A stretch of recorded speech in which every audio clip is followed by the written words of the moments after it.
មានប្រទេសណាមួយឈរនៅខាងយើងទេនេះជាពាក្យចុងក្រោយរបស់រដ្ឋមន្ត្រីការពារជាតិសៀមដែលជាក្រុមចៅឈ្លានពានទឹកដីកម្ពុជាគួរឲ្យសោកស្ដាយណាស់គ្មាននរណាម្នាក់នៅខាងប្រទេសថៃទេប្រទេសជាច្រើនឈរជាមួយកម្ពុជាប៉ុន្តែអះអាងថាខ្លួនអព្យាក្រឹតលោកបានចង្អុលបង្ហាញថាគ្មានប្រទេសណាមួយថ្កោលទោសកម្ពុជាទេទោះបីជាកម្ពុជាបានដាក់មីនប្រើប្រាស់ខែលមនុស្សនិងវាយប្រហារតំបន់ស៊ីវិលថៃក៏ដោយលោកបានសន្មតថារឿងនេះដោយសារតែឋានៈរបស់ប្រទេសថៃជាប្រទេសធំមួយនិងការប្រើប្រាស់អ្នកតំណាងរបស់កម្ពុជាលោកបានអង្វរប្រព័ន្ធផ្សព្វផ្សាយឲ្យជួយប្រទេសជាតិក្នុងសង្គ្រាមព័ត៌មានដោយអះអាងថាប្រទេសថៃកំពុងដើរលើផ្លូវត្រូវលោកបានសង្កត់ធ្ងន់ថានៅក្នុងសង្គ្រាមប្រភេទនេះការប្រកាន់ខ្ជាប់នៅនីតិរដ្ឋគឺជារឿងសំខាន់បំផុតលោកបានបង្ហាញថាការនិយាយច្រើនពេកបាននាំឲ្យមានប្រតិកម្មតាមអ៊ីនធឺណិតដែលបណ្ដាលឲ្យមានការបាក់ទឹកចិត្តប៉ុន្តែលោកបានសន្យាថានឹងប្រយុទ្ធជាមួយការពិតឧត្តមសេនីយ៍ឯកណាត់ថាភុនណាត់ផានិតរដ្ឋមន្ត្រីក្រសួងការពារជាតិបានថ្លែងក្នុងអំឡុងពេលសម្ភាសមុនកិច្ចប្រជុំគណៈរដ្ឋមន្ត្រីនៅវិមានរដ្ឋាភិបាលថាខ្ញុំជឿថានៅពេលនេះគ្មានប្រទេសណាមួយឈរជាមួយយើងទេ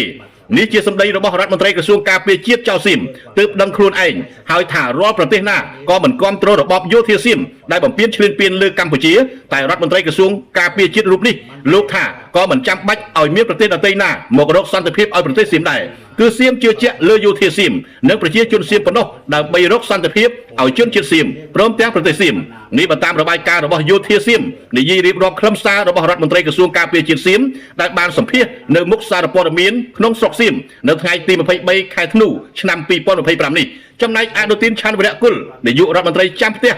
និយាយប្រាប់អ្នកកាសែតជុំវិញការលើកឡើងរបស់ដូណាល់ត្រាំស្ថានភាពព្រំដែនជាមួយកម្ពុជាដោយបដិសេធការចោទប្រកាន់របស់ប្រធានាធិបតីអាមេរិកលោកដូណាល់ត្រាំដែលថាថៃជាអ្នកបើកការវាយប្រហារលើកម្ពុជាមុនដោយលោកអនុទានអះអាងថាថៃគឺជាអ្នករងគ្រោះដោយការឈ្លានពាននិងការវាយប្រហារមុនប៉ុណ្ណោះហើយអ្វីដែលកងទ័ពថៃបានធ្វើគឺជាការឆ្លើយតបដើម្បីការពារបូរណភាពទឹកដីរបស់ខ្លួនប្រតិកម្មនេះបានកើតឡើងបន្ទាប់ពីប្រធានាធិបតីដូណាល់ត្រាំបានថ្លែងដោយចំថាថៃជាអ្នកបើកការវាយប្រហារឈ្លានពានកម្ពុជាមុននៅក្នុងឱកាសនៃការបើកសម្ពោធនាវាចម្បាំងខ្នាតយក្សថ្ងៃទី22ធ្នូឆ្នាំ2025មុននេះបន្តិចតែប៉ុណ្ណោះហើយលោកបានប្រគល់ការងារនេះជូនលោករដ្ឋមន្ត្រីក្រសួងការបរទេសសហរដ្ឋអាមេរិករ៉ូមីអូជាអ្នកសម្របសម្រួលរឿងនេះដោយផ្ទាល់តែម្ដងជាមួយនឹងភាគីកម្ពុជានិងភាគីថៃ